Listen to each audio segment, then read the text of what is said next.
Hey, good afternoon, everyone. So this is a very special edition of Tuesday Tech Talk because I forgot to hit the record button on Zoom when I started the meeting. So this is going to be an abbreviated, kind of quick demo walkthrough of Adobe Spark video. Again, I'm Clint. Oh, the slides are at bit.ly slash today's date 1027 TTT slides if you want to have access to these slides. Again, I'm Clint Stevens. Glad you guys could join me today to learn more about Adobe Spark. And again, I will don't sign the roll. Send me an email with, and I'll put my email address up at the end with just a summary of what you learned and what you enjoyed or what you need to know more about as far as Adobe Spark video goes. And again, I'll just kind of go through this quickly because I've covered the Adobe Creative Create Utah program, access to the Adobe Creative Suite for all educators and all 7th through 12th grade students because creativity is important. And we're focusing on Spark for these October Tech Talks because it's a web-based application, so you can use it with Chromebooks, any student with a web browser, or if they have a device, they can download apps for each one of these 3 tools that they can use and be creative at any time. And again, these tools are built with younger users in mind. I'm going to show you a fun example of a video that was created by a 5-year-old. And so if a 5-year-old can create something like that, be confident that you can create something great as well. Again, Adobe Spark is free for all. Anyone who is eligible for the Create Utah program is eligible, but Spark is a free tool for everybody. So students, if they have a school Google Suite Gmail account, they can authenticate and use that as their account for Adobe Spark. They don't need to create a separate account with Adobe. So Spark Video. Create compelling video content with ease. Place together your footage with photos, music, voiceovers, and beautiful transitions from one scene to the next. It's kind of like building a little slideshow. You build your video one frame or one slide at a time, for lack of a better term. Create your video, add your media with images, video clips, icons, or text. There is a huge free image library, or you can add images on your own through an upload or through Google Drive or Dropbox or wherever you have photos stored. There are some great pre-designed layouts and themes to choose from. The layouts are, how the text and images and everything are laid out on the screen. You can use text to communicate key information, or you can provide voiceover, or you can provide both. I'll show you how to do some voiceover on my demo today. Give it a theme and a soundtrack. Pick the music you want. There's a great library there. You don't have to have your own to upload. They have a good selection of music to choose from, and then just choose publish and share, and your work is ready to go. Please don't mind my dog. All right, so this link here will take us to a Spark page of all kinds of different Spark examples. And so this is the page, and I'm going to come down here and show you user counts from 1 to 10. So let's take a listen.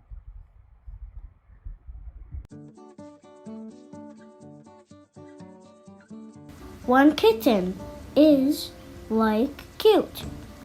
I like to fish. 3 Lego stormtroopers are so cool. 4 onions are bad. 5 fingers on a hand. 6 lollipops. My mom would not let me have 6 lollipops. 7 puppies are so cute. 8 slices of pizza I wish I could eat. 9 squares on a tic-tac-toe board. I really don't know why the ladybugs are there. 10 eggs. Careful, don't break them. There we go.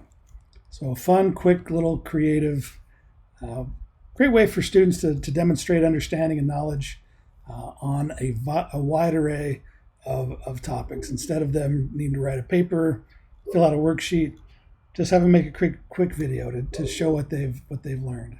And again, anywhere a student or teacher has access to a web browser, they can access Spark, spark.adobe.com. These steps to log in will work for you as well as your students, but it's not exactly the most direct way. So let me walk you through the login process. We're going to go to spark.adobe.com. There's a sign in link on the upper right. First, we're going to say login with a school account. and then we can use our Google account to get in. So let me model that for you right here. So here I am, spark.adobe.com, sign in on the upper right. And a lot of times people think, oh, continue with Google right there. I'm going to click here, log in with student account, school account. Now I can use my Google sign in. If I'm already signed into a Chromebook or signed into Chrome on my desktop, I should be good to go. You may get presented with this choice. 99 times out of 100, choose Enterprise ID. I'm a weird case, an exception. My personal account is tied to my school Adobe Create Utah program. So I'll pick that one. You guys should use the Enterprise version. Again, when I get to my Spark dashboard, I have a quick way to, if I know what I want to build quickly, I can choose one of these size or projects there. I can see my recent projects if I want to go and duplicate or modify one of those projects. And there's thousands, tens of thousands of templates that I can explore. With video, though, there's some great tips built in without having to try and find a starting point. So I'm just going to come to the plus, hit the blue plus and choose video. And this is how Spark Video is a little bit different than the rest of the tools. It wants me to give my idea or my story a title first. So the demonstration I'm going to walk you through is a different Halloween. Because it is going to be a different Halloween for most people. And this is what a thing I really love about Spark Video is if I choose, and I have a specific type of story to tell, I can choose one of these story templates. And it'll start me off with a series of slides that has the different parts of telling that story effectively. And there's a lot of templates to choose from. If you want to try one of these, great, start off there. Otherwise, I'm just going to choose start from scratch and build my own story. You can watch this tutorial video later on if you'd like. As long as you don't check this box to not show it again, this will show up every time for you. I'm your tutorial today, so let's get going. Okay, I like to start off with my theme first of all.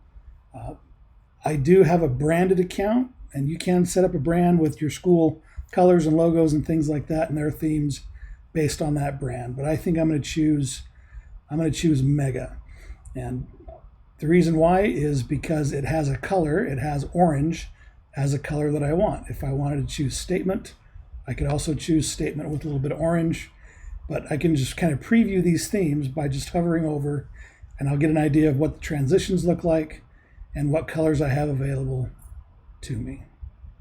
So let's see what the transitions are in statement. There are no transitions in statement.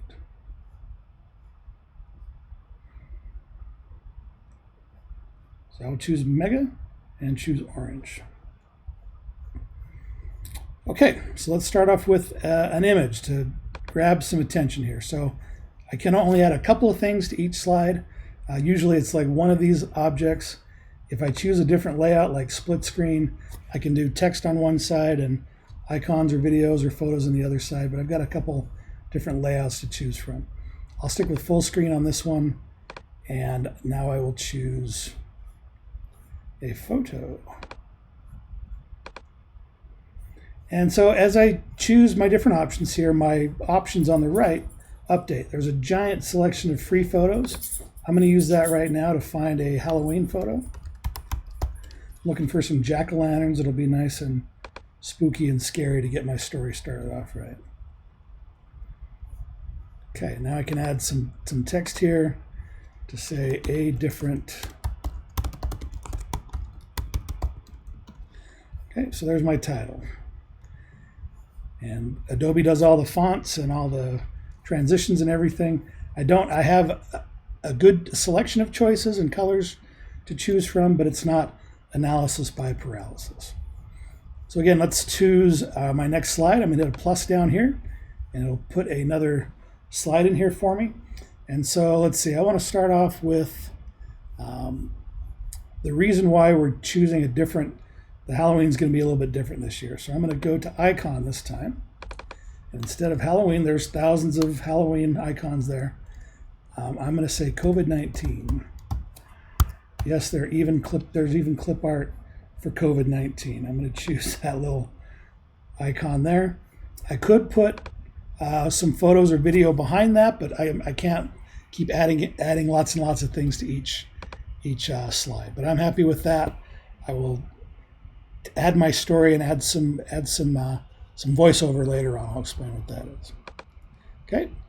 Next thing, another reason why I found a new way last year that I didn't know I was getting ready for COVID-19 Halloween is we have a black lab, and she goes crazy when the doorbell rings.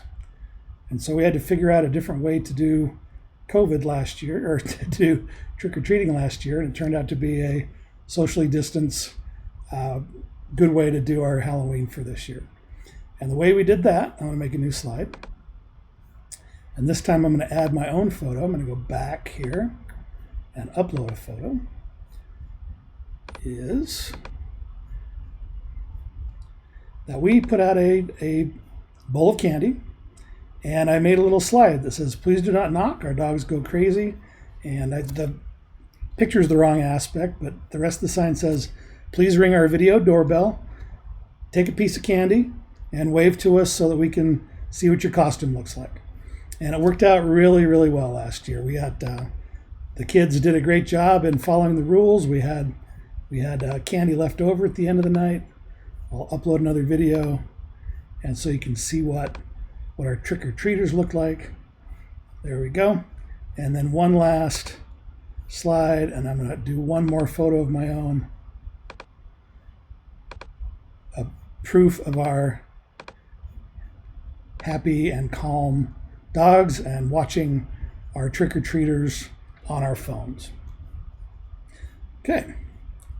I didn't choose any different layouts on that one, so maybe let's see, maybe on this one, let's do a split screen. I'm able to get, there we go, and get more of the, I'm going to switch these two.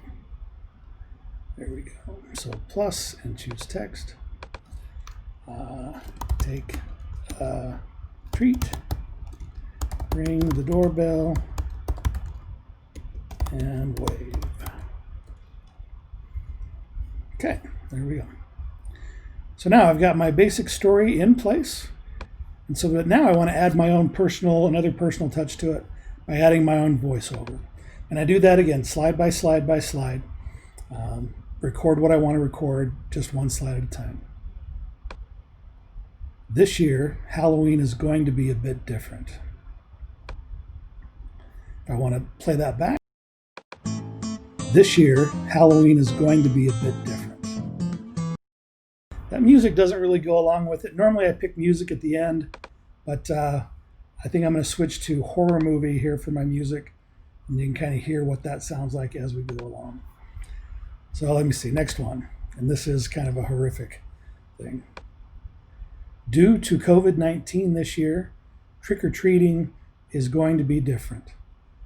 But little did I know that I solved the COVID trick-or-treating problem last year. Okay, play that. Due to COVID-19 this year, trick-or-treating is going to be different. Okay. Whoops. No music. This is Charlie. She likes to bark. She likes to bark a lot, especially when the doorbell rings. So, last year we came up with a new plan.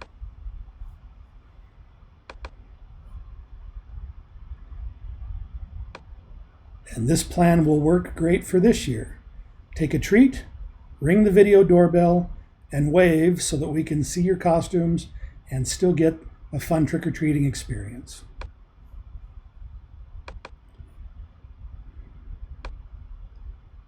We tried this last year, and the kids did a great job. We saw lots of fun costumes, and we still had candy at the end of the night.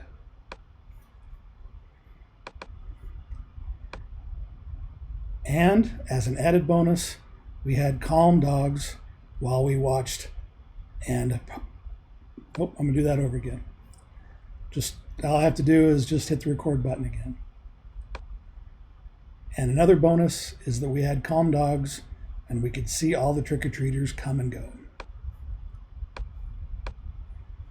There we go. And then the credit screen, it automatically creates credits for me of the clip art and the images that I used. And I don't have to credit my own slides. And since I do have a brand, it added that slide. Since this isn't really for my work, I'll just end it there. And now let's see what it all looks like. I can click preview, and this year, Halloween is going to be a bit different. Due to COVID-19 this year, trick-or-treating is going to be different. But little did I know that I solved the COVID trick-or-treating problem last year. This is Charlie. She likes to bark. She likes to bark a lot, especially when the doorbell rings. So, last year we came up with a new plan, and this plan will work great for this year. Take a treat, ring the video doorbell, and wave so that we can see your costumes and still get a fun trick-or-treating experience. We tried this last year, and the kids did a great job. We saw lots of fun costumes, and we still had candy at the end of the night. And another bonus is that we had calm dogs, and we could see all the trick-or-treaters come and go. There you have it. And so now what I do is if I like it, I can download it as a video, and that video can go wherever I want it to go, upload it to YouTube, put it on a website, or if I choose publish, I can pick a category and I can say events and different Halloween, get noticed. I don't want to get noticed, but I'll create the link and it'll take a minute. I will pause the recording while this process happens. Okay, now that Spark has published my video and done all the cool transitions and everything, I now have a link to go to there. I can put it straight into Google Classroom, tweet it, put it on Facebook, share it with Microsoft Teams, email it, or embed it into a website. So I just copy that link and I'm good to go. If I want to go back in out of my preview and make more changes, change the music, change the size, all that is available to me. If not, if I'm done, I hit the home button to go back to my dashboard, and there's my project. So I hope that helps. Let me come back to the slides here. Did our demo. You guys don't have any questions because there's nobody here, but let's announce next month's schedule. The first 2 weeks, we're going to focus a little bit on Nearpod. On the 3rd, we're going to do some Nearpod basics. Also, how to get in, get your account going, and how to install and use the Google Slides add-on. Makes it real easy to take your current, anything you have in Google Slides and add some interactivity to it. The week after that, we're going to cover Nearpod's Time to Climb. It's their little kind of quiz race tool, kind of like Kahoot or Quizzes, that's built into Nearpod as well. On the 17th, we'll show you Padlet. That's a great tool for collaboration and sharing from folks, from your students in the room, or if they're learning from home as well. Great tool for collaborating and sharing ideas and brainstorming and things like that. And then on 24th, that's the day before the Thanksgiving break, I will pre-record one on Loom. Loom is a screencasting tool that I love to use for quick little tutorials and to explain, to teachers how to get something done on their computer. But you can use it for your lessons for your students, and students can use it as well to demonstrate understanding or to walk you through a slideshow, kind of like I'm doing right here. So that's our schedule for next month. And again, we meet at bit.ly/TTT Zoom every week. And that's it. The recordings will be posted on my webpage or on my YouTube channel, bit.ly/SEDC capital TTT archive. Those caps matter. And that's it. Thanks for coming. If you've watched this after the fact and need Midas credit, send me a paragraph of what you learned, what questions you still have, to clint@sedck12.org. Thanks so much for watching. Have a good day. We'll see you later.